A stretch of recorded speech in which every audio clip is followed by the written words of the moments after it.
Good evening, everyone. Good evening. Good evening, Welcome. everyone. Good evening, Unplugged guys. here at YouTube. Well, as you've been seeing, we've been testing some new software, some new, streaming platforms. So hopefully, for our third Unplugged live on YouTube, everything just goes nice and smooth. As you can see, I'm Leonel Rodrigues. With me, Gabriel Lima, Sergio Costa. So I'm based near Lisbon. Gabriel is in the Algarve, and Sergio is near Porto. And we are the three founders of Portugal Unplugged.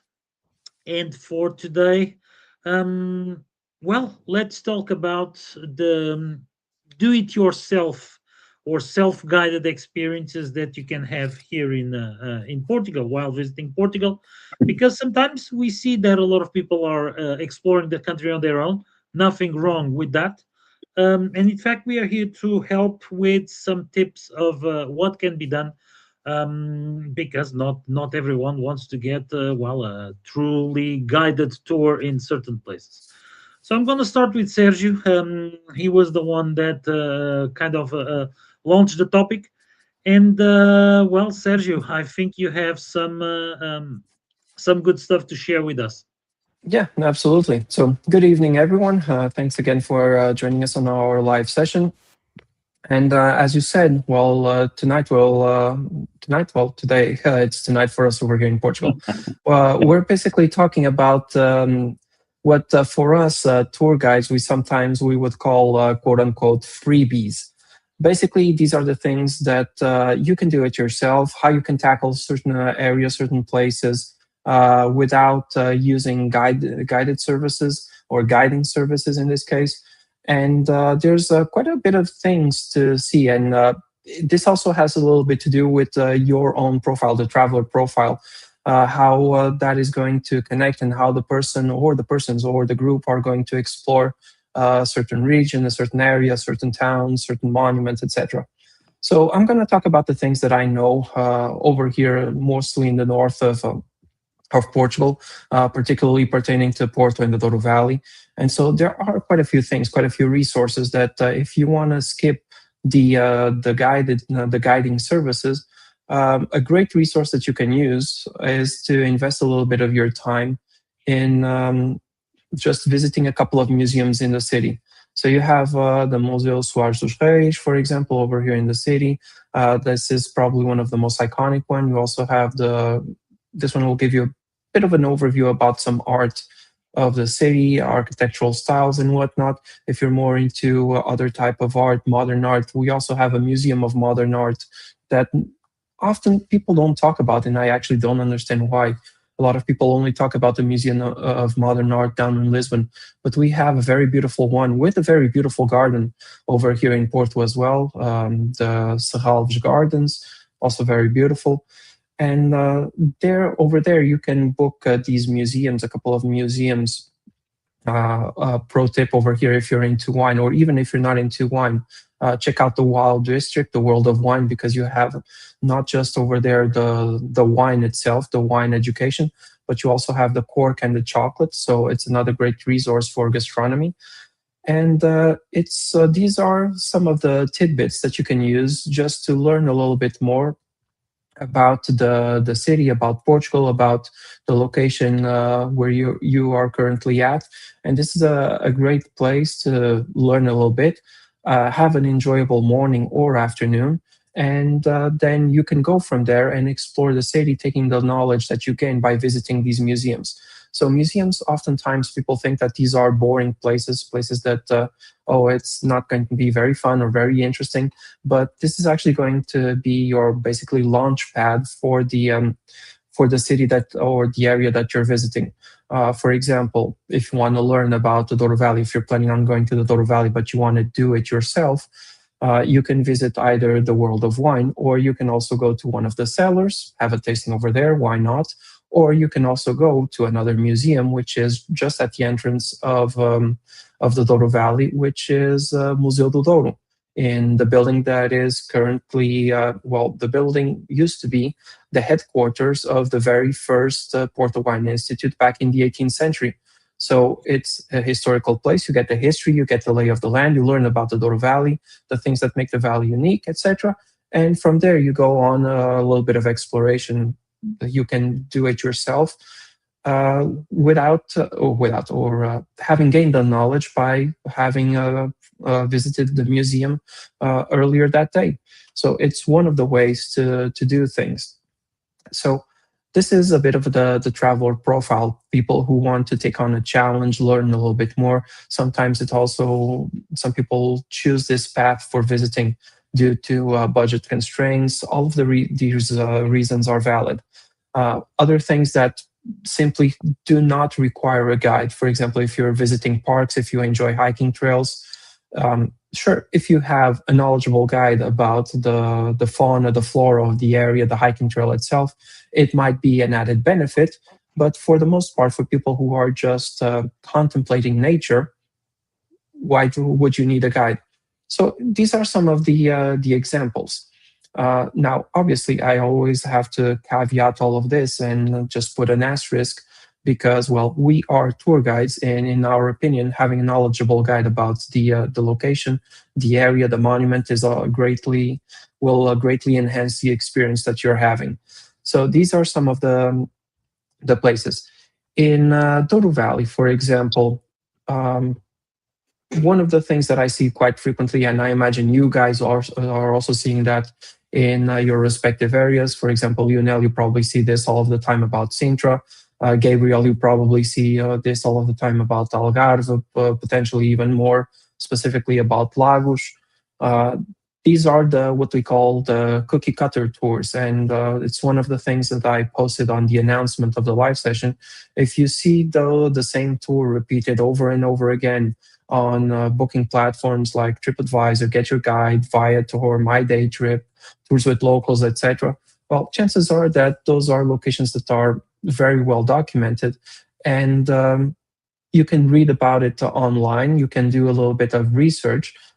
Just be diligent in the research that you're doing, or sometimes, again, going back a little bit, visiting one of the museums previously, you will gain the knowledge that you need to have a deeper understanding of those things. And so, probably, well, unless it's something that the admission is tied to having a guide with you, probably those are things that you can do it yourself. Other profiles of people who might be interested in skipping guiding services. Uh, People who are not that much into history, into the area or whatnot. They just want to go there, take a few pictures, and each person has their own goals. All of them are entirely valid. But for those persons, yeah, maybe having a guide is not going to enhance the experience as much as they would like or need in those cases. Now, having a guide is one thing, having a driver is another thing.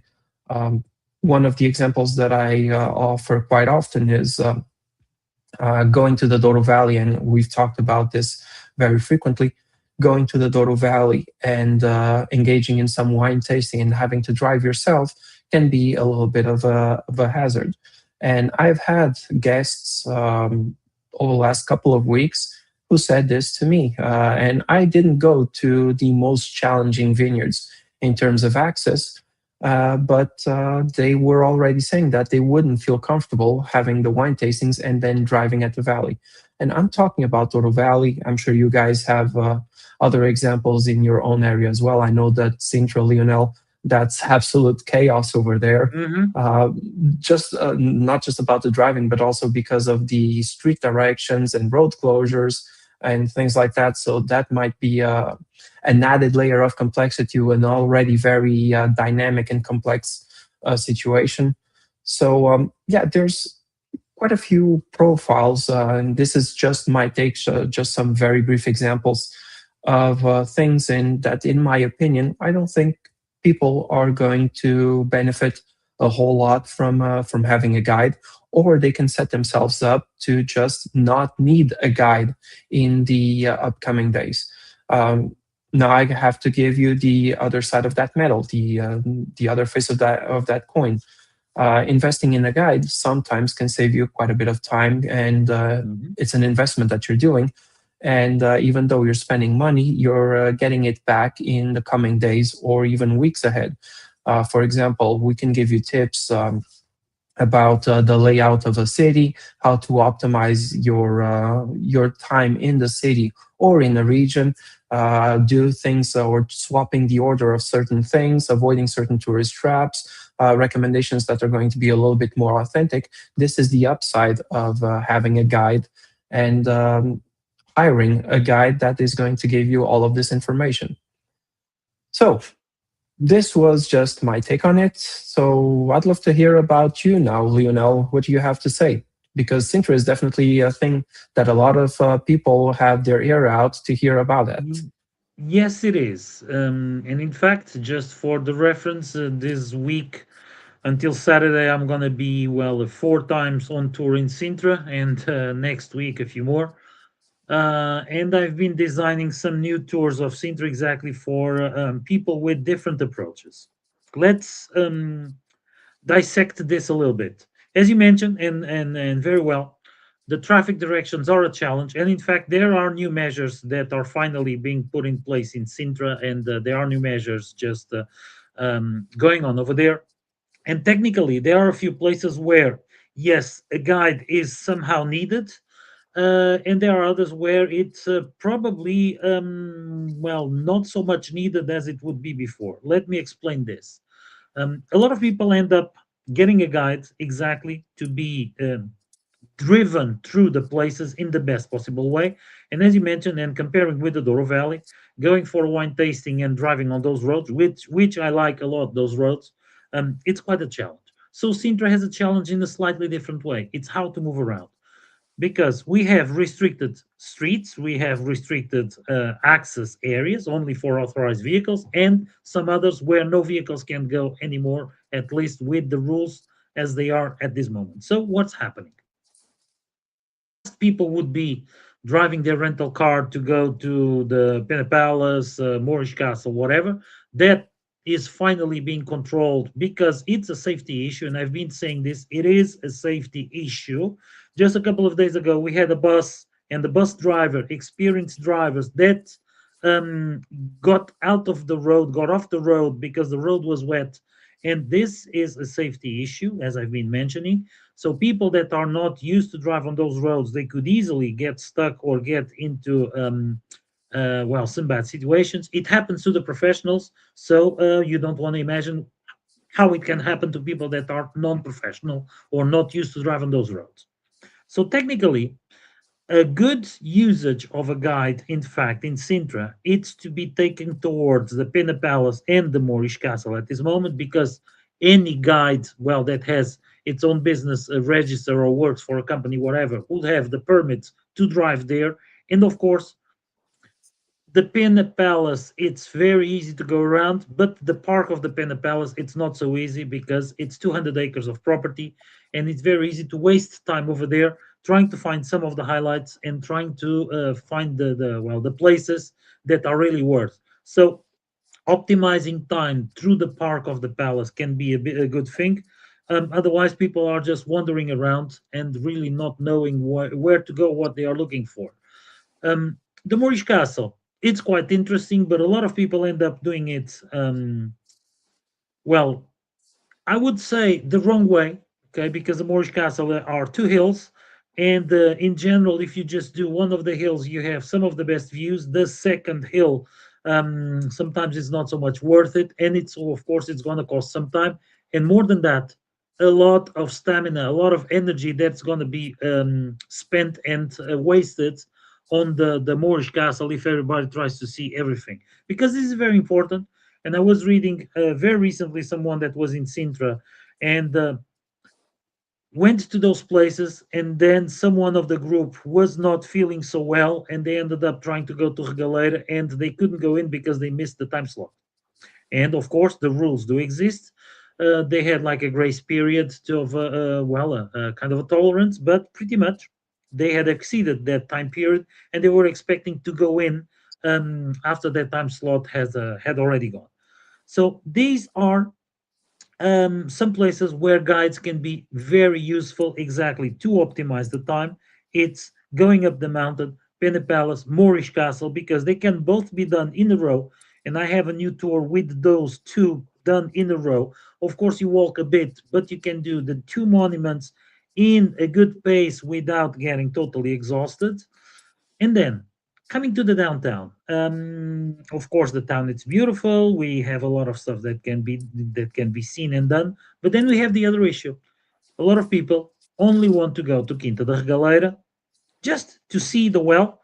And in fact, there's even a lot of people that think that think that the well is just a different entity, and Quinta da Regaleira is one thing, the well is another thing. No, the well is inside Quinta da Regaleira property, and some people go there really just because they want to see the well. Now, what's the catch? A guide was useful in the past because we could provide transportation somehow to the door and pick guests at the door. Not anymore. So at this moment, even the Ubers cannot go to the door, the entrance or the exit of the Quinta da Galera property. That means that anyone trying to access it will need to walk from the town nearly 1 kilometer each way, or then, well, there are one or another way to bend the rules over there, depending on the type of vehicle, but that's another story, okay? And as someone that has the off-road background, I know that there are some ways to bend the rules, but I'm not gonna, well, discuss that over here. Legally, technically, per the rules, no vehicle goes to Quinta da Galera at the moment. So technically, everyone it's gonna walk that way and back. So what's the thing? The thousands of people that go to the town will end up all go walking on the same direction. That means they are pretty much all going to the same place. So it's not hard to understand where to go, what to do, because in the group there will be always someone that did some research or knows its way. And of course, it just kind of follow the groups. Someone with a flag, someone with an umbrella, whatever. You're pretty much going to find someone going that way. So it will be very easy to reach Quinta da Regalera. And most people they really only want to go there to see the well, take a few pictures. That's it. Now, as you also mentioned, Sergio, um, we are tour guides, and of course, there's a lot of aspects where, well, our time and our expertise, our knowledge is all worth. Quinta da Regaleira is one of the most unique places for people that like, all of the things related with masonry, with Templars, with initiation rituals, with spirituality, esoteric things. Old mythology, all that. So when people are really into that subject, really invest in someone knowledge to tour inside, to show the places and to tell about the places. But the majority of people just want to go there and take some pictures. And yes, it is not needed, in fact, to take a guide over there because pretty much it's just to follow the pack, um, follow the people. They pretty much all go the same way. Now, the property, it's quite nice, but it's pretty much if you don't turn left here, you'll turn left over there, and you pretty much don't have too much to get lost, but you have a lot to wander around. So the only thing that is more or less problematic, it's just to go to the top of the well, wait in the line, and go down. But once you people start coming down, everybody goes the same way. So people come down, come to the waterfall, watch the lake of the waterfall, then come out through the Orient Cave, and that's it. Because pretty much there's no other way to do it. All the other possibilities are closed. So this is in fact my take about Sintra. One of the most visited monuments, or pretty much the most visited monument in Sintra at this moment. It's just one kind of ticket, all with the time slots, of course, but it's just one kind of ticket, and everybody goes to the same place, and everybody goes to see the same things inside. So pretty much there is no risk of kind of getting lost or wasting time or so.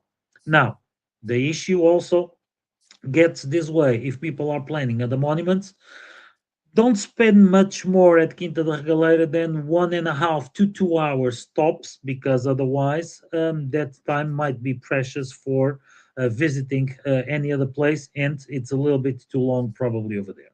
So this is my take. In fact, that a lot of people can do on their own. Now, let's talk about a few other monuments in Sintra that have become a little bit difficult.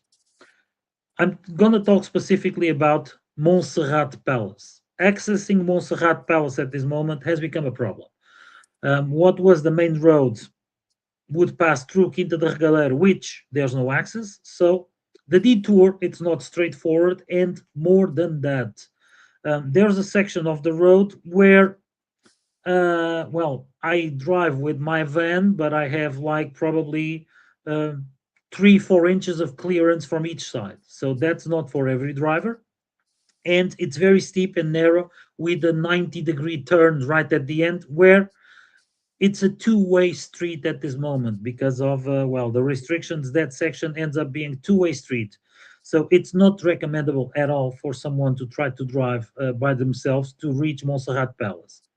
But now we have the other side of the story. Montserrat Palace is having renovations, and pretty much it's expected only to be finished in 2027. The gardens are beautiful, the inside of the palace it's beautiful, the outside it's covered with scaffolding. A guide, it's very useful over there because of the access issues, and of course to wander through the gardens, which a lot of people end up missing, to show the gardens and talk about them. But at this moment this is a bit of a double-edged knife, because the experience getting over there because of the renovation, it's not the greatest one. Then, well, talking about Sintra, well, there's a lot of hidden places that people end up missing and that can be easily done by themselves. I'm just going to throw two names in here. The Liberty Park, Parque da Liberdade, that is a municipal park right inside of the city. Thousands of people walk next to the door of it and they miss it totally. Okay. They really miss the park of the Liberty Park in Sintra. They really don't, well, don't know what exists over there. And then for people that like art, most people don't know, but Sintra had a family of sculptors called Anjos Teixeira. They have a free admission museum, the Anjos Teixeira Museum, that in fact now they even have a sign saying it's a free admission museum. So people walk on the street, but they just ignore it, okay? And it's kind of fun because normally when people see like a freebie, something free, people go there and check what it is. But I haven't seen a lot of people visiting that place, and it's really cool because it's a tiny museum with sculptures, kind of real size sculptures.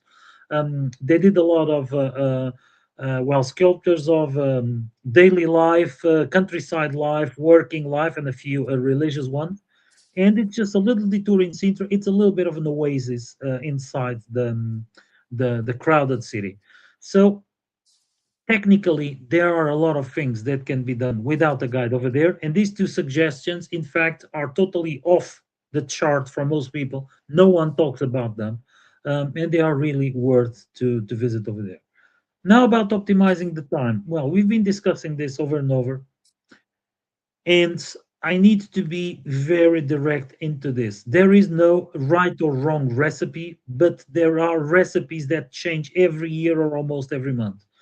So with the new rules of accessing Sintra, even my videos on YouTube are outdated, and I really need to, well, to work on some new content because of that. And there's a lot of information that is spread online that is not valid anymore at this moment.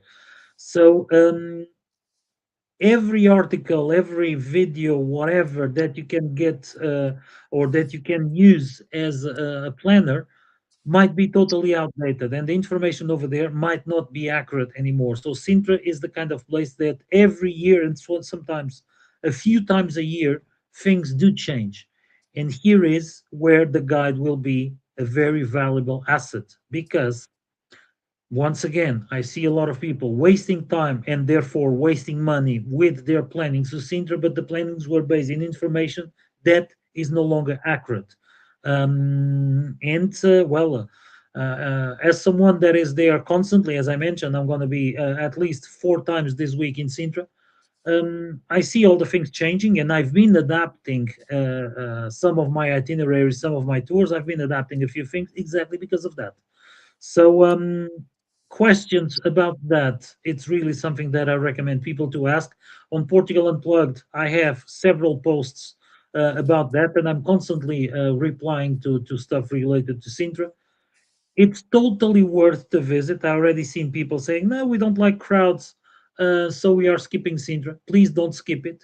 Just don't imagine it as just going to all of the popular places, because there is a lot more, and it is possible to enjoy Sintra and still feel that you are like in the little oasis, in the middle of the crowded places.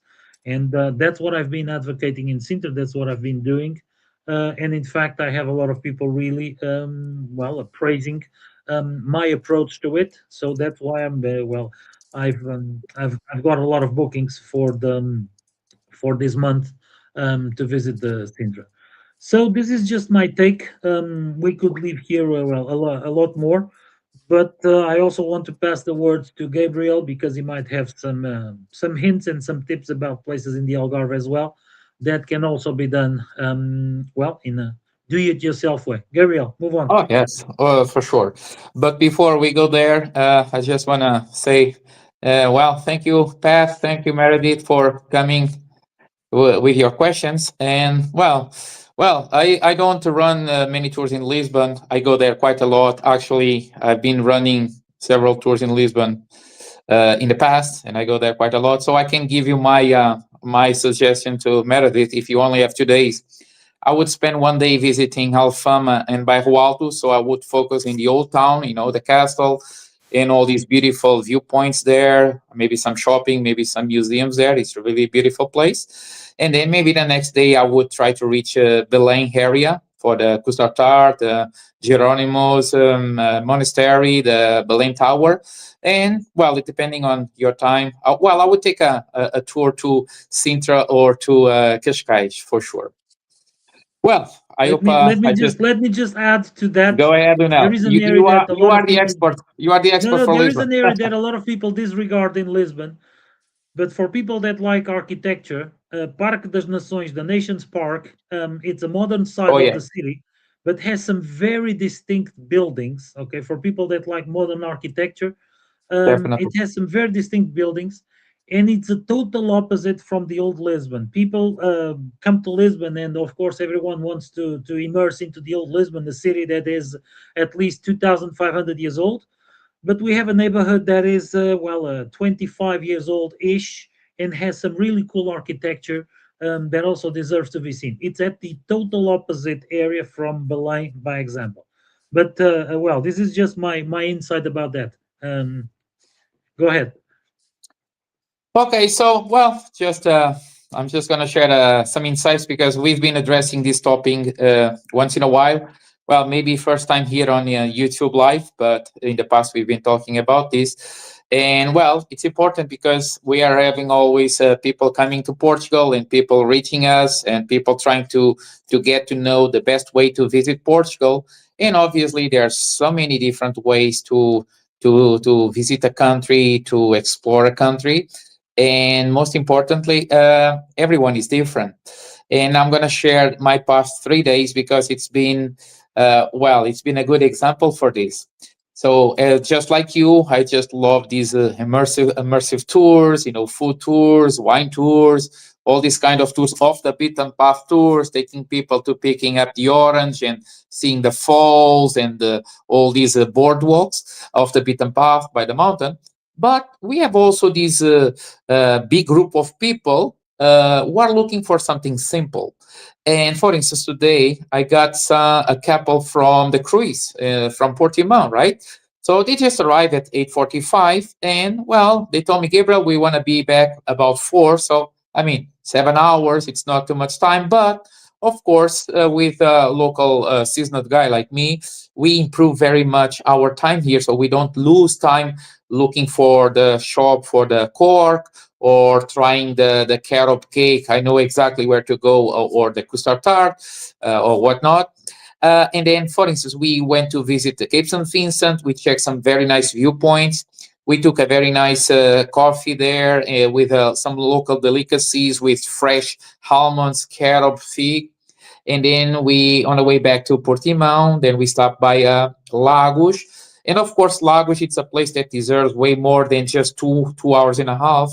But in a short length of time, we were able to check the highlights. And then they had a very nice meal. In the meantime, I got my vegetable soup because I need to lose my belly very close by. And then we ended up having a nice time there. And then finally, we went to visit, of course, one of the highlights of Lagos, Ponta da Piedade. Well, when we go to Ponta da Piedade nowadays, it's like going to Sintra, and I'm not exaggerating. Because we have buses going there, people go. It's one of the hot spots here: Benagil, Marinha, Carvoeiro, Algar Seco, Ponta da Piedade, Cape St. Vincent. So there's lots of people going there, and obviously, no one needs a guide to explore Ponta da Piedade, right? Of course, and I agree with that. But then many times when I go there, and well, today I walk with my guests. It was a private tour. Um 2 days ago, the same. So Saturday, the same. I also got 3 people from the cruise, so it was pretty much the same tour. So I walk with people. Then in Lagos, I just give them some room because they asked me, okay, Gabriel, we just want to go shopping a bit, whatever. So I just gave them room. So this is a good point too, because sometimes people they think that by hiring a guide, they have to be glue with the guy all time. No, not at all. So I think a good guide, he can notice when people they need some room to do something else, and then we just establish a meeting point. Okay, I'll be here in 1 hour or in 2 hours. I'm gonna pick you up from here. You don't need to walk back to the van. I mean, so we always try to make the best for each kind of person. But for instance, yesterday I had this just 5 hours tour. It's a very standard tour, very basic. It's semi-private, so I had 4 people, and we just went to Lagos just to see some of the highlights. We call it the essentials, right? Well, I learned this from you, Lionel. Credit to you. Mm. But it works because some people they don't want to spend the whole day exploring a place. Maybe they just want to see one spot. Could be Lagos, could be Albufeira, could be Faro, could be Sagres, and we ended up going there, and then we spent more or less 1 hour visiting the point, Ponta da Piedade.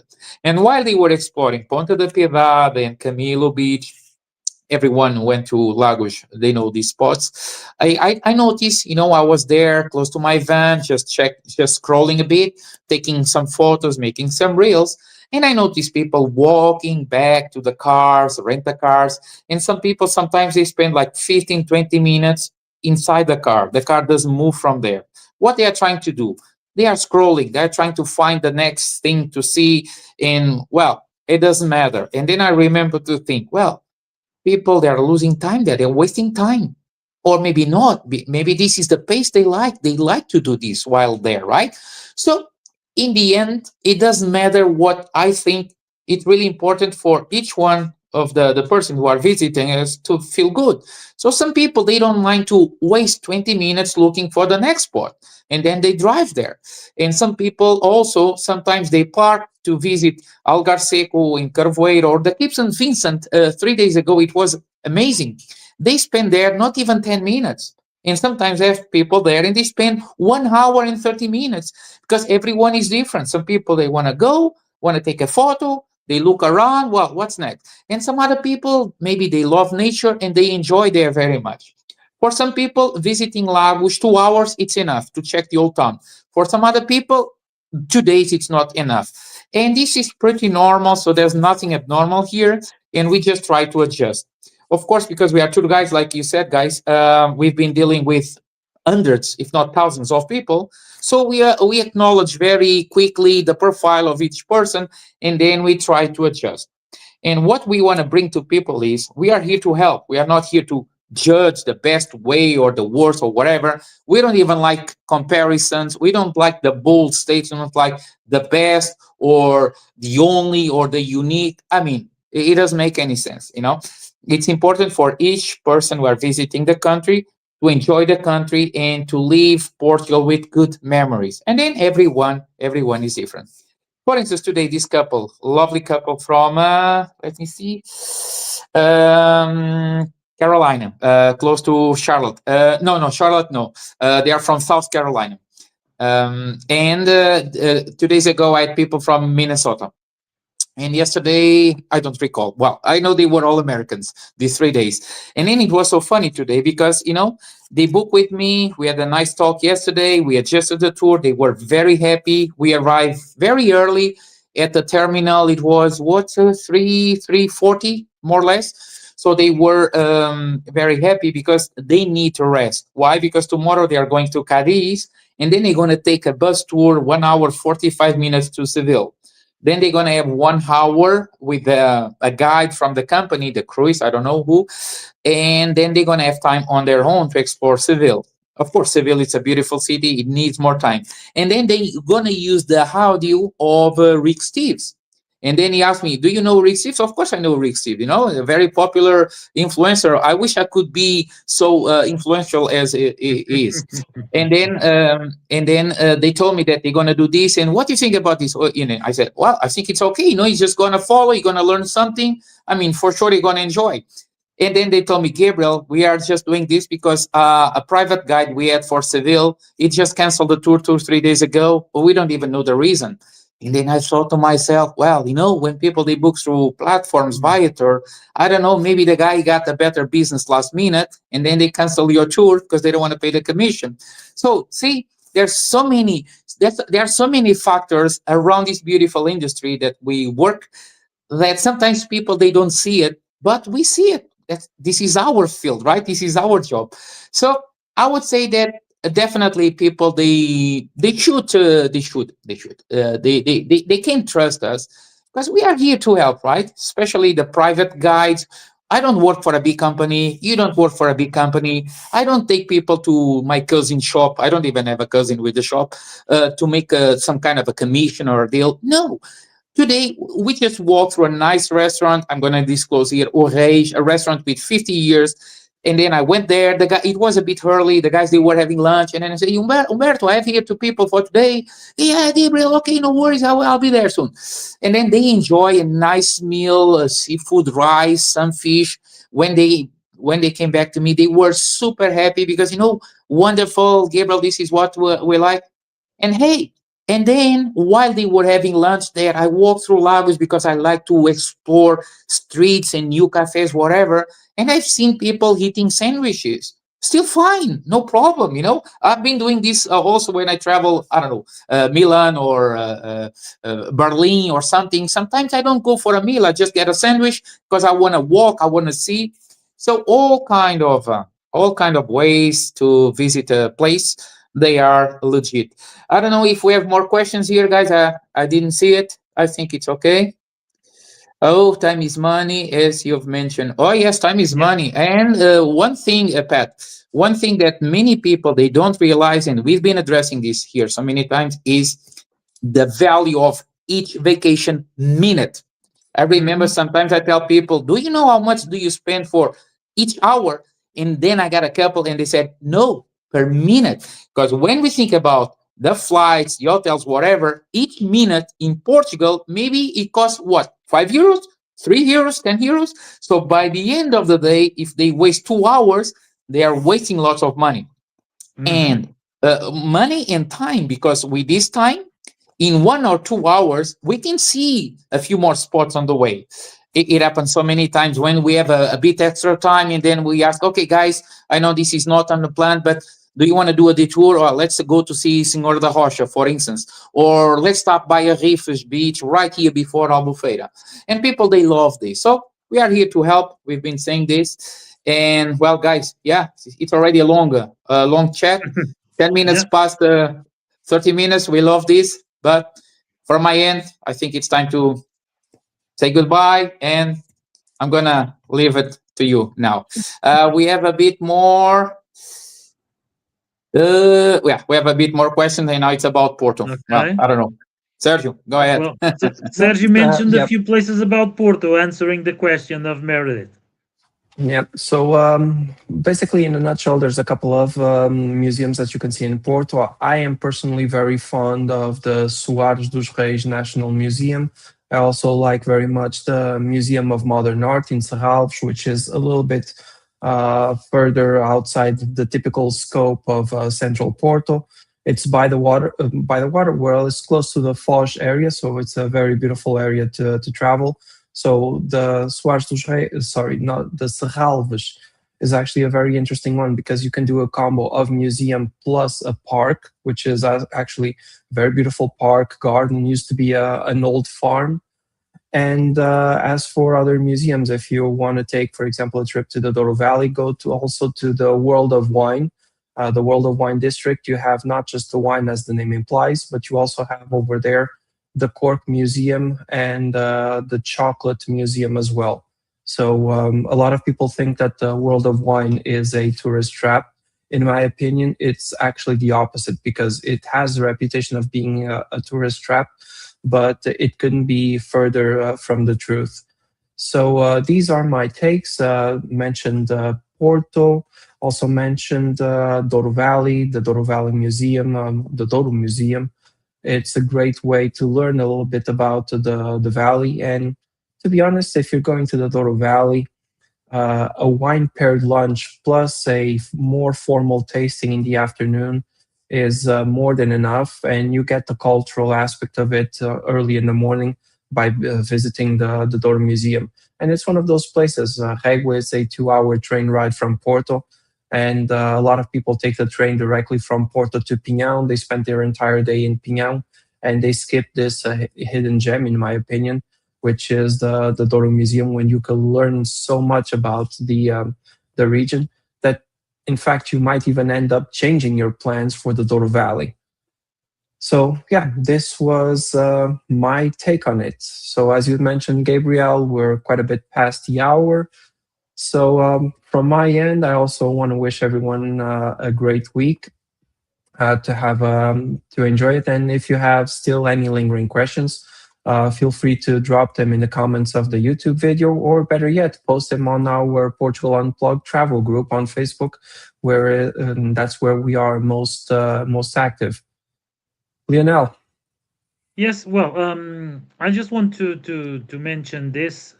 This live can be all seen from the beginning in YouTube because it's gonna stay on YouTube, the recording. So on our channel, we have the the folder that has the videos, the ones we were posting from the old Facebook lives. But there's the folder also called live with all of these videos automatically being there. So it's also always possible to um, resume it. It's always possible to, well, see it from the beginning. And of course, as you mentioned, Sergio, it is great to, well, to post the questions on the Facebook Portugal Unplugged group because that's where we are more active. But every week we are live over here. This has become a much better way to do the live sessions without the technical issues we were having. And of course, we are still in the learning curve of this new platform, but I think that we have a lot to explore over here, and this community it's going to grow as well. So I want to thank everybody for watching. Thank everybody for asking the questions. And we'll be back next week with more stuff. So next week I'll probably be live from somewhere else because I have tours to stay out of Lisbon. And let's see where I'm going to land next week. Thank you for watching. See you next week. Bye. Bye See you bye, next week. Bye. everyone. Have See a you great week. guys. See you. Thank you.